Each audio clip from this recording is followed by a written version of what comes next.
Welcome everybody to this new lecture of our electronic communication system playlist, and in today's lecture we will discuss about some new antennas, and the first we have to study in this lecture is the Yagi-Uda antenna. इस antenna के बारे में बहुत बार हमें सुना है और इसके पहले जो हम स्टडी करके आए हैं वो हमने जो एंटीना एरे है उसको स्टडी कर लिया है। फोल्डेड डाइपोल भी हम स्टडी करके आए हैं रिसेंटली। तो जो यूजेज है ना इस डाइपोल एरे का यूज या फिर फोल्डेड डाइपोल एंटीना का यूज वो हम यहाँ यागी-उडा में करने जा रहे हैं। और ये ज़रूरी है कि इन एंटीनाज को आप पहले से स्टडी कर लें, इन कॉन्सेप्ट्स को जिनको हम एंटीना एरे कहते हैं किस तरह का। और ये आपको अब आगे जो हम होपफुली आगे जो हम स्टडी करेंगे लूप एंटीना, वहाँ भी आपको हेल्प करने वाले हैं। ठीक है, क्यों? जब तक आपको ब्रॉड साइड एरे के रेडिएशन पैटर्न का पता नहीं होगा तब तक आप ये नहीं पता कर सकते कि लूप एंटीना का रेडिएशन पैटर्न किस तरह का होगा, क्योंकि वो दोनों एक दूसरे के ऊपर काफ़ी डिपेंडेंट रेडिएशन पैटर्न है। तो ज़रूरी है कि इससे पहले लेक्चर्स आप स्टडी करें पहले, और उसके बाद फिर आप इस एंटीना पर आएँ, the Yagi-Uda antenna. Okay, so Yagi-Uda antenna के बारे में पहले हैं जो इसका या हम क्या करने वाले हैं यागी-उडा एंटीना के बारे में। हम यागी-उडा एंटीना को समझेंगे, what is Yagi-Uda antenna, and second structure को जानेंगे। स्ट्रक्चर के बाद हम इसका रेडिएशन पैटर्न जानेंगे। रेडिएशन पैटर्न के बाद फिर हम इसका एप्लीकेशन भी लास्ट में जानेंगे कि कहाँ कहाँ यागी-उडा एंटीना यूज किया जाता है। ठीक है, so let's start this topic, the Yagi-Uda antenna. Okay, so a Yagi-Uda antenna is an array consisting of a driven element. driven element से आप डेफिनेटली अब परिचित हो चुके होंगे या आपको इंट्रो हो चुका होगा, क्योंकि ड्राइवन एलिमेंट वो एलिमेंट होता है जो हम जब एंटीना एरे हमने स्टडी किया तो ड्राइवन एलिमेंट को हमने वहाँ स्टडी किया था, पैरासिटिक एलिमेंट को हमने वहाँ स्टडी किया था, जो रिफ्लेक्टर था या डायरेक्टर था, है ना। रिफ्लेक्टर एक कोन के वो लेंस की तरह बिहेव कर रहा था, जो डायरेक्टर था वो एक कॉन्वेक्स लेंस की तरह बिहेव कर रहा था। तो ये सब चीज़ें हम वहाँ स्टडी करके, तभी मैं कह रहा हूँ कि यागी-उडा एंटीना से पहले आपको ये आवश्यक है कि एंटीना एरे या फोल्डेड डाइपोल जैसे कॉन्सेप्ट को आप क्लियर कर लें। So a Yagi-Uda antenna is an array consisting of a driven element and one or more parasitic elements. ठीक है, ड्राइवन एलिमेंट वो एलिमेंट होता है जिसमें एनर्जी फीड किया जाता है। एनर्जी फीड का मतलब जिसमें आरएफ करंट दिया जाता है, डायरेक्ट आरएफ करंट दिया जाता है। ठीक है, और पैरासिटिक एलिमेंट्स वो एलिमेंट्स होते हैं जो इस ड्राइवन एलिमेंट के कंडक्टिव फील्ड में रहते हैं, यानी इन एलिमेंट्स को डायरेक्ट फीड नहीं किया जाता, direct energy feed in elements को नहीं की जाती, ये इस ड्राइवन एलिमेंट के कंडक्टिव फील्ड में रहते हैं। तो इस कारण इनको हम पैरासिटिक एलिमेंट्स बोलते हैं। और ड्राइवन एलिमेंट का मतलब है कि इस एलिमेंट में ही केवल एनर्जी या आरएफ करंट को फीड किया जाएगा। ठीक है, ये हुआ यागी-उडा एंटीना के बारे में। It is a unidirectional antenna. Unidirectional antenna जो एक ही डायरेक्शन में अपनी मैक्सिमम पावर को थ्रो करे, उस एंटीना को हम यूनिडायरेक्शनल एंटीना कहते हैं, as its radiation pattern shows. जब हम इसके रेडिएशन पैटर्न पे पहुंचेंगे तब आपको पता लगेगा कि हाँ वाकई इसका जो रेडिएशन पैटर्न है वो एक यूनिडायरेक्शनल टाइप का रेडिएशन पैटर्न है। Okay, it has a moderate gain in the vicinity of 7 decibel. ठीक है, 7 डेसिबल के आसपास का ये एक मॉडरेट गेन, ना इसका गेन बहुत ज़्यादा आप कह सकते हैं, ना इसका गेन बहुत ज़्यादा बहुत कम आप कह सकते हैं, यानी 3 डेसिबल के आसपास का जो गेन है उसको हम कम कंसीडर कर सकते हैं। 0, 1, 2, 3, 1, 2, 3 टाइप इस रेंज का जो गेन है वो हम लो गेन कंसीडर करते हैं। जो उसके आगे 4, 5, 6, 7, 8, 9, 10, 11 और 12 के आगे वाला जो गेन है, 12 डेसिबल से आगे वाला गेन, उसको हम हाई गेन में कंसीडर करते हैं। तो मॉडरेट गेन का एक एंटीना है जो आपको मॉडरेट गेन देता है। ओके, एंटीना गेन के बारे में हम पहले ही डिस्कस कर चुके हैं, है ना। तो वहाँ आप उन वीडियोस को, जो पैरामीटर्स ऑफ एंटीनाज के नाम से वीडियोस हैं, उन वीडियोस को जाके ज़रूर देखें, तभी आपको ये गेन क्या है, ड्राइवन एलिमेंट क्या है, पैरासिटिक एलिमेंट क्या है, ये सब वहीं से आपको समझ में आने वाले हैं, ठीक है। तो it has a moderate gain in the vicinity of 7 decibel. The Yagi-Uda antenna is used as an high frequency transmitting antenna. High frequency transmitting, क्योंकि देखिए यूनिडायरेक्शनल है ना, तो यूनिडायरेक्शनल एंटीनाज के साथ एक बेनिफिट ये रहता है कि ये ट्रांसमीटर बहुत अच्छे होते हैं, जो इलेक्ट्रोमैग्नेटिक वेव्स को ट्रांसमिट करेंगे मीडियम में, स्पेस में, ये ट्रांसमीटर बहुत अच्छे होते हैं जो यूनिडायरेक्शनल पर रिसेप्शन रिसीवर जो एंटीना होता है ना हमारे कम्युनिकेशन सिस्टम में, वो उसकी तरह ये बहुत अच्छा काम नहीं करते रिसीविंग एंटीना की तरह। Okay, its operating frequency is about 10 megahertz. 10 megahertz के ऊपर ये ऑपरेटिंग फ्रीक्वेंसी है इसकी। It is also employed at high frequencies, particularly as a very high frequency television receiving antenna. ठीक है। The back lobe of the figure, ये इस figure के ऊपर अभी हम आएंगे। The back lobe of the figure radiation pattern जो यहाँ हमने दिखाया है इस Yagi-Uda एंटीना का, the back lobe of the figure radiation pattern may be reduced and thus the front to back ratio of the antenna can improve by bringing the radiators closer.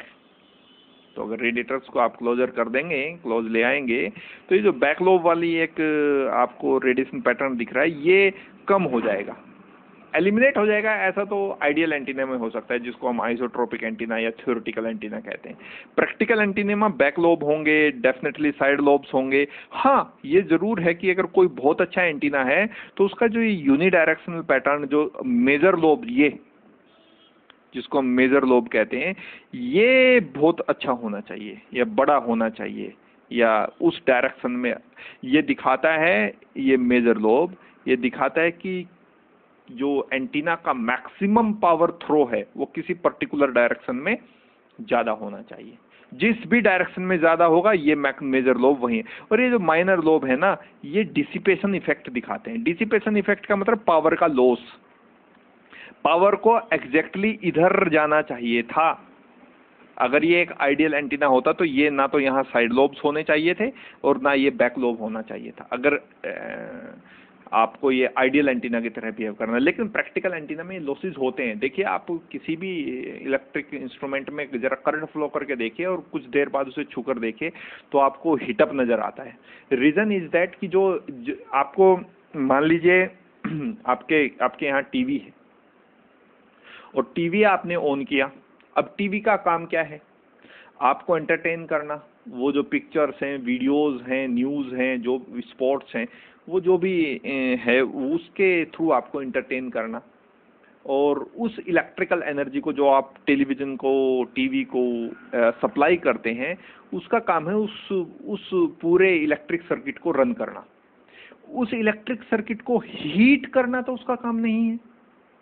लेकिन आप जरा एलईडी को, TV को जरा कुछ देर बाद छूकर देखिए, जब वो रन होता है तो वो गर्म हो जाता है। तो ये क्या है? लॉस ऑफ एनर्जी है इन टर्म्स ऑफ हीट। तो यही यहाँ है। ये जो रेडिएशन पैटर्न है ना, ये किसी यूनिडायरेक्शनल एंटीना के लिए इस डायरेक्शन में है बहुत अच्छा है। अगर आप इस डायरेक्शन में, आप इस यहाँ कहीं आपको रिसेप्शन करना है इस डायरेक्शन में आगे जाके, तो ये बहुत अच्छा है इस डायरेक्शन में। तो ये बैक लोब आइडियली नहीं होने चाहिए, साइड लोब्स आइडियली नहीं होने चाहिए, पर प्रैक्टिकली ये होंगे, ये इफेक्ट्स वहाँ मौजूद होंगे। ओके, अगर इन रेडिएटर्स को ये इनको आप क्लोज कर दें या इनकी संख्या बढ़ा दें तो ये जो डिसिपेशन ऑफ पावर है ना, ये कम किया जा सकता है, एलिमिनेट किया जा सकता है, ये नहीं हो सकता। तो इस तरह का रेडिएशन पैटर्न है यागी-उडा एंटीना का। ये स्ट्रक्चर आपको दिख रहा है यागी-उडा एंटीना का। ये ड्राइवन एलिमेंट है। ये आप देख रहे हैं, रिजेंबल किससे कर रहे हैं? ये फोल्डेड डायपोल वाली फिगर है, जो ट्रांसमिशन लाइन के टाइप का हमने फोल्डेड डायपोल बनाया। हालांकि ये एक सिंगल डायपोल है, पर ये ड्राइवन एलिमेंट है, इस पूरे एंटीना का ये ड्राइवन एलिमेंट है, यानी जो एनर्जी फीड की जाएगी वो इस एलिमेंट में, जो करंट आरएफ करंट को सप्लाई दी जाएगी वो इस एलिमेंट में दी जाएगी। ये इसका रिफ्लेक्टर पार्ट है और ये सब इसके डायरेक्टर पार्ट है। यहाँ से चूंकि देखिए होगा क्या, अगर ये एक सिंगल डायपोल है, मैं इसकी फिगर आपको यहाँ ड्रॉ करके बताता हूँ। देखिए ये अगर एक सिंगल डायपोल है, ये मैं वैसे ही फ्रीक्वेंटली एक सीधे सीधे एक सिंगल डायपोल ड्रॉ कर रहा हूँ। ये मेरे पास एक सिंगल डायपोल है, ठीक है, सिंगल डायपोल एंटीना है। तो आइडियली क्या होना चाहिए कि इसका जो रेडिएशन पैटर्न होना चाहिए वो इस तरह होना चाहिए, इस तरह का रेडिएशन पैटर्न दोनों साइड पे बाई डायरेक्शनल इसका रेडिएशन पैटर्न होना चाहिए एक सिंगल डायपोल का, ठीक है। अब मैंने यहां लगा दिया रिफ्लेक्टर, जो लेंथ में इस ड्राइवन एलिमेंट से बड़ा होगा। ये क्या हुआ, इसको मैंने कहा रिफ्लेक्टर, और ये है मेरा ड्राइवन एलिमेंट, ठीक है। अब ये रिफ्लेक्टर क्या करेगा, ये जो एनर्जी इधर रिफ्लेक्ट हो रही ना, ये इसको यहां से एक कोन के, आपको ये पता है जब हम स्टडी कर रहे थे एंटीना एरे, तो आपने रिफ्लेक्टर वाला एक्शन पढ़ा है, वहां स्टडी किया है कि रिफ्लेक्टर का काम ये है कि यहाँ जो एनर्जी इधर रिफ्लेक्ट होगी इस साइड, जो ये बाई डायरेक्शनल जो रेडिएशन पैटर्न किसी भी सिंगल डायपोल एंटीना का होता है, वो रिफ्लेक्टर यहाँ इस समय कॉनकेव लेंस की तरह बिहेव करेगा, और कॉनकेव लेंस क्या करेगा, इस रेडिएशन को इस डायरेक्शन में वापस भेज देगा। यहां से लाइट रेज आई, अगर ये एक रिफ्लेक्टर है, कॉनकेव रिफ्लेक्टर है, तो यहां से लाइट रेज आएगी, ये लाइट रेज को वापस इसी डायरेक्शन में भेज देगा। तो यही ये रिफ्लेक्टर करता है। ये एलिमेंट क्या करता है, यहां से जो रेडिएशन पैटर्न आया है ना, ये इस साइड जो एनर्जी का फ्लो हुआ है, इस साइड जो पावर का फ्लो हुआ है, वो इस पावर को इस साइड कर देगा। रिफ्लेक्टर का काम करेगा, एक कॉनकेव मिरर की तरह बिहेव करेगा। तो ये जो पावर है ना, इधर तो घट जाएगी, ये मैं डॉटेड बना रहा हूं, इधर तो घट गई, और इस साइड पे बढ़ जाएगी, क्योंकि वो लेंस की तरह बिहेव कर रहा है, वो सॉरी मिरर की तरह बिहेव कर रहा है। तो ये हुआ मेरा क्या, मेजर लोब, और इधर बन गया मेरा बैक लोब। अब ये पूरी तरह से इस पावर को रिफ्लेक्ट नहीं कर सकता, पूरी तरह से 100% रिफ्लेक्ट नहीं कर सकता। ये कुछ percentage of this power reflect कर देगा, और ये कोशिश तो पूरी करेगा कि ये पूरी पावर को रिफ्लेक्ट कर सके, लेकिन ये हो नहीं सकता, ये हो नहीं पाता, ठीक है।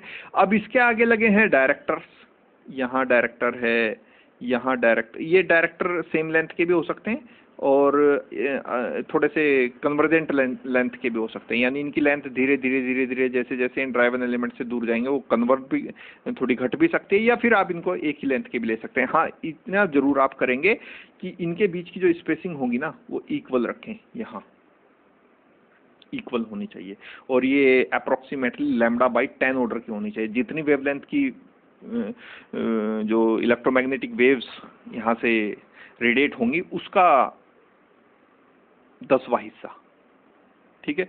और ये जो लेंथ होनी चाहिए आइडियली 0.55 लैम्डा होनी चाहिए। इसकी जो ड्राइवन एलिमेंट की लेंथ होनी चाहिए वो 0.50 लैम्डा होनी चाहिए, और ये होनी चाहिए 0.45 लैम्डा, ये इस तरह से ये। और इनके बीच का जो डिस्टेंस है ये हमेशा, ये भी λ/10 होनी चाहिए आइडियली, ये भी λ/10 होनी चाहिए, और ये भी आइडियली λ/10 होनी चाहिए, ठीक है। ये अब देखिए रिफ्लेक्टर ने अपना काम कर दिया, डॉटेड जो मैंने बैक लोब बनाया है और ये डॉटेड जो मेजर लोब बनाया है, तो अपनी इस पावर को ये इधर रिफ्लेक्ट कर देगा, जिधर यूनिडायरेक्शनल नेचर के ऊपर काम करना है ना, इसके इस पैटर्न के। क्योंकि ये तो एक सिंगल डायपोल एंटीना, ये बाई डायरेक्शनल नेचर का रेडिएशन पैटर्न हमेशा ही करेगा, है ना, हमेशा ये बाई डायरेक्शनल नेचर का करेगा। लेकिन इस रिफ्लेक्टर की वजह से ये बैक लोब जो था, इस एंटीना के लिए ये बैक लोब है, पर अगर सिंगल एंटीना की बात करें तो बाई डायरेक्शनल नेचर का है, तो उसने कुछ गलत नहीं किया, वो तो दोनों तरफ रेडिएट करेगा ही, इसी पैटर्न में रेडिएट करेगा। लेकिन इस रिफ्लेक्टर की वजह से अब वो इस फॉर्म में आ गया है। अब ये रेडिएटर्स क्या करेंगे, ये इनको हम कहते हैं, ये सब के सब क्या हैं? डायरेक्टर्स। ये सब के सब क्या है? डायरेक्टर। ये क्या करते हैं? एक कॉन्वेक्स लेंस की तरह बिहेव करते हैं। और कॉन्वेक्स लेंस क्या काम करता है? देखिए, ये मेरे पास कॉन्वेक्स लेंस है, तो यहाँ से ये इसकी ऑप्टिकल एक्सिस है, यहाँ से बहुत सारी लाइट रेज आती हैं इस तरह से, सॉरी ये इसके पोस्ट नहीं करेंगे, और ये इसको किसी एक पॉइंट पर फोकस कर देते हैं, ऐसे ऐसे इस पॉइंट पे फोकस। ये फंक्शन होता है कॉन्वेक्स लेंस का। तो रेडिएटर भी क्या है? कॉन्वेक्स लेंस की तरह बिहेव करते हैं। ऐसा आप स्टडी करके आए हैं एरे में। तो होगा क्या कि यहाँ से जो पावर आई है, ये इसको और ज्यादा यूनिडायरेक्शनल कर देंगे।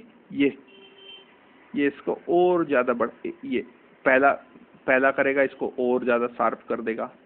ये दूसरा इसको और ज्यादा शार्प कर देगा, और तीसरा इसको और ज्यादा शार्प कर देगा। ये तो कुल मिला के हो क्या रहा है कि इसकी जो बीम विड्थ है ना, उसको ये बहुत फाइन कर रहे हैं, है ना। तो ओरिजिनली क्या था? ओरिजिनली ये था मेरे पास सिंगल डाइपोल। इसका रेडिएशन पैटर्न आता है कुछ इस तरह का। ये इधर भी करेगा, रिफ्लेक्टर की वजह से ये जो रेडिएशन पैटर्न है ये इस तरफ कम हो गया और इस तरफ बढ़ गया, इस तरफ कम हो गया, इस तरफ बढ़ गया। ये बढ़ गया। अब आया इफेक्ट रेडिएटर का। तो रेडिएटर ने क्या किया? इसको और ज्यादा, ये जो बीम विड्थ है ना, ये इस तरह से करते हैं ना बीम विड्थ को डिफाइन, ये जो इसकी बीम विड्थ है, ये इसको और ज्यादा फाइन कर देगा। और ये जो एंटीना है ना, अब इसका बैकलोब और भी कम हो जाता है, और जो ये एंटीना और भी ज्यादा यूनिडायरेक्शनल बीम विड्थ कम कर देगा। रेडिएटर ये काम करेगा। तो होगा क्या कि ये साइड लोब्स होंगे,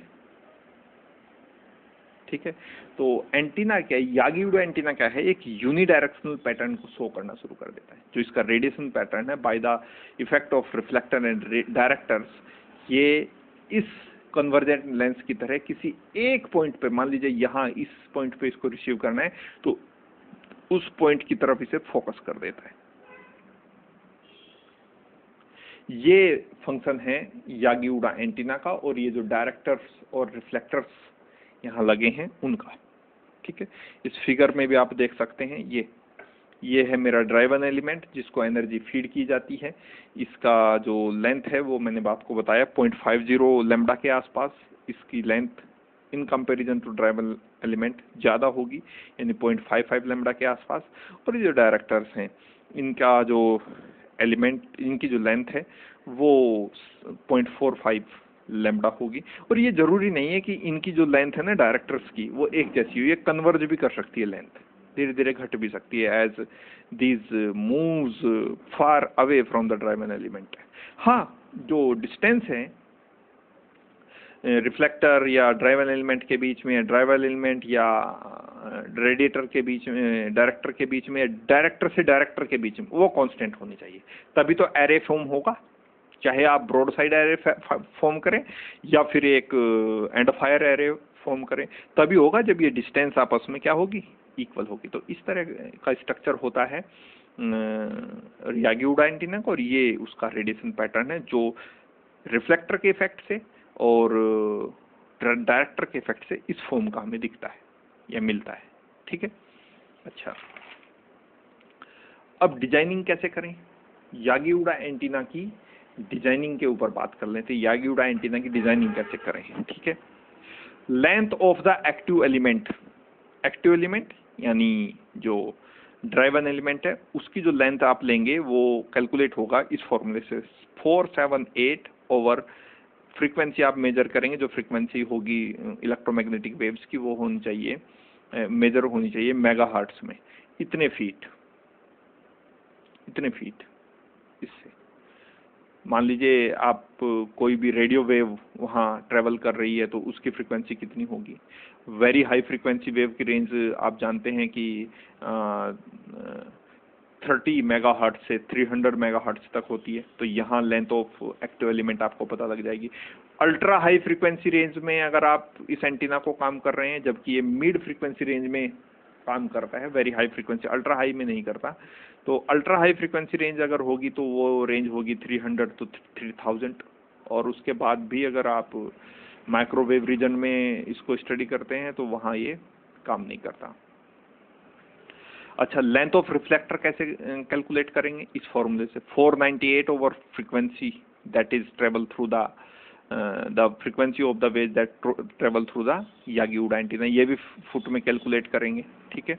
और एलडी डायरेक्टर की लेंथ को कैसे कैलकुलेट करेंगे? तो 461.2 over frequency that is counted in megahertz foot.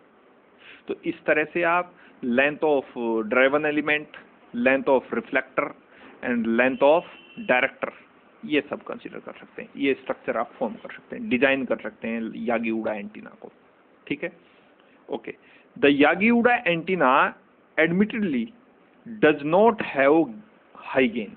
मैंने बताया मॉडरेट गेन का एक एंटीना है, बहुत ज्यादा कम भी इसका गेन नहीं है और बहुत ज्यादा हाई भी इस एंटीना का गेन नहीं है, but it is very compact, okay, relatively broadband because of the folded dipole used and has a quite good unidirectional radiation pattern। इसके बारे में हम काफी डिस्कस कर चुके हैं। As used in practice, it has one reflector and several directors, okay, which are either of equal length, ये direction नहीं है, डायरेक्टर्स है, आर है यहाँ, ये आर है यहाँ, डायरेक्टर्स, ओके।